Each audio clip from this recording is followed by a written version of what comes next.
He took out a pack of Camels, grinned, tapped out one. "Today's Army, man. An army of one. What kind of bullshit is that?" "You Army?" I asked. "I thought they took you guys to the stockade at Fort Bragg." He smiled at me. "Ain't no stockade at Bragg, man. Tell you something else. I was in here when they brought Sergeant Cooper in. He was nuts that night. They printed him down here, then brought him upstairs. Man was a psycho killer for sure that night." I just listened. I was trying to figure out who the man was and why he was talking to me about Ellis Cooper.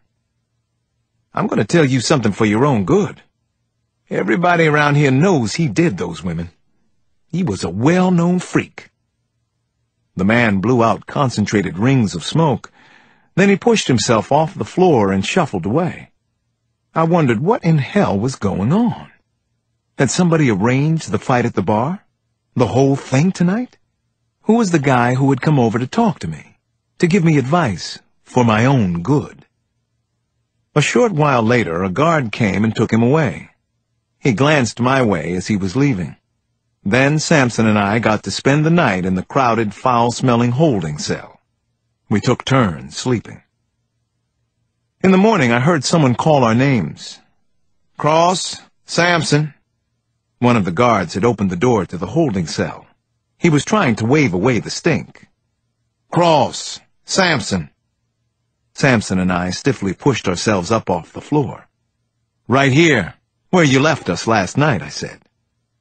We were led back upstairs and taken to the front lobby, where we got the day's very first surprise. Captain Jacobs from CID was waiting there. "You all sleep well?" he asked. "That was a setup," I said to him. "The fight, the arrest. Did you know about it beforehand?" "You can go now," he said. "That's what you should do. Get your stuff and go home, detectives. Do yourselves a big favor while you still can. You're wasting time on a dead man's errands." Chapter 27. The awful strangeness and frustration continued the day I got back to Washington. If anything, it got even worse. An email was waiting for me in my office at home. The message was from someone who identified himself as Foot Soldier. Everything about the note was troubling and impossible for me to comprehend at that point.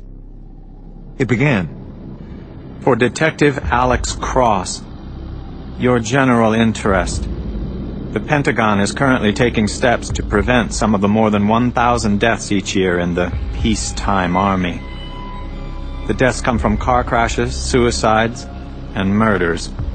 In each of the past 3 years, at least 80 Army soldiers have been murdered. Specifics to think about, Detective. An Army pilot named Thomas Hoff, stationed at Fort Drum near Watertown, New York, was convicted of the slaying of a homosexual enlisted man on base. The convicted man claimed his innocence right up until the moment of his execution. In his defense, Hoff wasn't actually stationed at Drum until 3 months after the murder was committed. He had visited a friend at Drum prior to the murder, however. His prints were found at the murder scene. Hoff's service record was clean before his conviction for murder. He had been a model soldier until the supposed murder. Another case for your consideration, Detective. An Army barber, known by his friends as Bangs, was convicted of murdering 3 prostitutes outside Fort Campbell in Kentucky. Santo Marinacci had no criminal record before the killings. His pregnant wife testified that he was home with her on the night of the murders. Marinacci was convicted because of fingerprints and DNA found at the murder scene, and because the murder weapon, a survival knife, was discovered in his garage. Marinacci swore that the knife was planted there. "For God's sake, he's a barber," his wife called out during the eventual execution of her husband. Santo Marinacci claimed that he was innocent and had been framed up to the moment he died.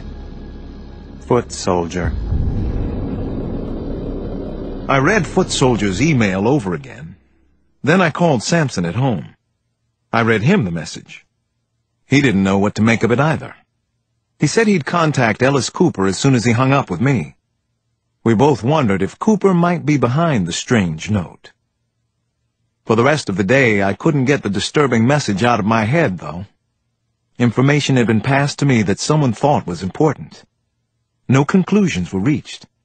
Foot Soldier had left that up to me. What was I supposed to make of the murders at Fort Drum and Fort Campbell? The possible frame-up. That night, I took a break for a few hours. I watched Damon's basketball team play a league game at St. Anthony's. Damon scored 16 points, and he was as smooth an outside shooter as some high school kids. I think he knew it, but he wanted to hear my opinion of his play. "You had a real good game, Damon," I told him. "Scored points, but you didn't forget about the rest of your team. Played tough D on number 11. Damon grinned, even though he tried to hold it back. I had given the right answer. "Yeah, he's the high scorer in the league, but not tonight." After we talked, Damon took off with some of his teammates, Ramon, Irvin, Kenyon. That was a new one, but I knew I'd better get used to it. When I got home, I couldn't stop thinking about Ellis Cooper and the email about other murders by Army personnel. According to Sampson, Cooper swore he didn't have anything to do with it. Who then? Someone at Fort Bragg? A friend of Cooper's? That night in bed, I couldn't stop thinking about the damn note. Innocent men might have been executed. Sergeant Cooper wasn't the first. This has happened before. Who the hell was Foot Soldier? Chapter 28. I desperately needed to see someone at the Army Court of Criminal Appeals, and the FBI helped me get an appointment with the right person. The court and its administrative offices were located in a bland-looking commercial building in Arlington. It was considerably nicer inside the building, kind of like a dignified and reserved corporate legal office. Other than the fact that most of the men and women wore uniforms, the normal touches of military culture weren't much in evidence. Sampson and I went there to see Lieutenant General Shelley Borislow, and we were brought to her office by an aide. It was a lengthy walk, lots of long hallways, which is typical of government buildings all over the Washington area. General Borislow was waiting for us when we finally arrived. She stood ramrod straight and was obviously physically fit. A handsome woman, probably in her late 40s. "Thanks for seeing us," Sampson said, and shook General Borislow's hand. I had the feeling that he wanted to handle the meeting, maybe because he had more experience with the Army than I did, but possibly because Ellis Cooper's time was running out. "I read the transcript of the trial last night," General Borislow said as we sat around a glass-topped coffee table. "I also went through the CID notes from Captain Jacobs and Sergeant Cooper's records. I'm pretty much up to speed. Now, what can I do for you, gentlemen?" I was pleased that the general was the one to bring up gender. "I have some questions." "If you don't mind, General," Sampson said. He leaned forward so that his elbows rested on his thighs.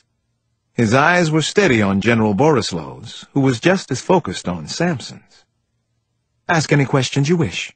I don't have another meeting until 10. That gives us about 20 minutes to talk, but you can have more time if you need it. The Army has nothing to hide in this matter. I can tell you that much." Sampson still held Borislow's eyes. "Detective Cross and I have worked hundreds of homicide scenes, General. Some things about this one bother us a lot." "What, specifically?" Sampson hesitated, then went on. "Before I get into what bothered us, I was wondering if anything about the trial or the investigation bothered you." General Shelley Borislow stayed in perfect control. "A few things, actually. I suppose it could be construed as a little too pat that Sergeant Cooper held on to the murder weapon. It was a valuable souvenir, though, from his years in Vietnam, and a souvenir from the murders themselves. You're aware that Sergeant Cooper's apartment was broken into a day or two before the murders? We saw signs of the break-in, and Cooper confirmed it. The knife could have been taken then, Sampson said. Borislow nodded. "That's certainly possible, Detective. But isn't it also possible that the sergeant created the impression that there had been a break-in at his apartment? That's what CID concluded. A boy from the neighborhood saw 3 men in Tanya Jackson's yard about the time of the murders. The boy could have seen men in the yard, that's true. He also may have seen shadows from trees. It was a dark night and windy. The boy is 10 years old. He gave conflicting accounts of the night to police officers. As I said, Detective, I have studied the case thoroughly. Blood that didn't match the murdered women's or Sergeant Cooper's was found at the homicide scene. General Borislow's demeanor didn't change. The judge in the case made the call not to allow that into evidence. If I had been the judge, I would have permitted the jury to hear about the blood. We'll never know about it now. Sergeant Cooper's military record before the murders was nearly perfect, said Sampson. He had an excellent record. The Army is well aware of that. It's one of the things that makes this such a tragedy. Sampson sighed. He sensed he wasn't getting anywhere. I did too. General, one more question and then we'll leave. We won't even take our allotted time. Borislow didn't blink. Go ahead with your question. It puzzles me that the Army made no real effort to come to Sergeant Cooper's defense. Not before or during the trial. Obviously, the Army isn't going to try and help him now. Why is that? General Borislow nodded at the question and pursed her lips before she answered it. Detective Sampson, we appreciate the fact that Ellis Cooper is your friend and that you've remained loyal to him. We admire that, actually. But your question is easy to answer. The Army, from top to bottom, believes that Sergeant Cooper is guilty of 3 horrific, cold-blooded murders. We have no intention of helping a murderer go free. I'm afraid that I'm convinced Cooper is a murderer, too. I won't be supporting an appeal. I'm sorry that I don't have better news for you. After our meeting, Sampson and I were escorted back through the labyrinth of hallways by General Borislow's aide. We were both silent as we made the long walk to the main lobby. Once we had left the building and gone outside, he turned to me. What do you think? I think the Army's hiding something, I said. And we don't have much time to find out what it is. Chapter 29. The following morning, Thomas Starkey got a clear picture of just how far things had gone for him. The clarifying incident took place less than 2 miles from his house in North Carolina. He had stopped at the local strip mall for copies of USA Today and the Rocky Mount Telegram, plus some raisin cinnamon bagels from the New York-style deli. It was raining hard that morning, and he stood with the newspapers and warm bagels under the overhang at the mall, waiting for the downpour to slow. When it finally did, Starkey started to wade through deep puddles toward his Suburban. As he did, he spotted a couple sloshing toward him across the parking lot. They had just gotten out of an old blue pickup, and they'd left the headlights on. "Hi, excuse me, left your lights on," Starkey called as they came forward. The woman turned to look. The man didn't. Instead, he started to talk, and it was clear he had a speech impediment. "We're from Santa Claus, heading Lawrence. Forgot my wallet in my pants." The woman cut in. "I'm awfully sorry to bother you. We're from Sandy Cross going to Lawrence," she said. "So embarrassing. My brother left his wallet in his other pants, and we don't even have money for gas to get back home." "Can you help us?" asked the sputtering male. Starkey got the whole thing immediately. They'd left the goddamn truck lights on so he could be the one to make the first verbal contact, not them. The man's speech impediment was a fake, and that's what really did it to him. His son Hank was autistic. Now these 2 shitheels were using a fake handicap as part of their cheap con to get money. Swiftly, Starkey had his handgun out. He wasn't sure himself what was going to happen next. All he knew was that he was really pissed off. Jesus, he was steamed. "Get on your knees, both of you," he yelled, and thrust the gun into the male's unshaved, miserable excuse for a face. "Now you apologize, and you better talk right, or I'll shoot you dead in this fucking parking lot." He struck the kneeling man in the forehead with the barrel of his gun. "Jesus, I'm sorry. We're both sorry, mister. We just wanted a few bucks. Don't shoot. Please don't shoot us. We're good Christians." "You both stay on your goddamn knees," Starkey said. "You stay right there, and I don't want to see you around here again. Ever. Ever." He put his gun back in his jacket as he stomped off toward his car.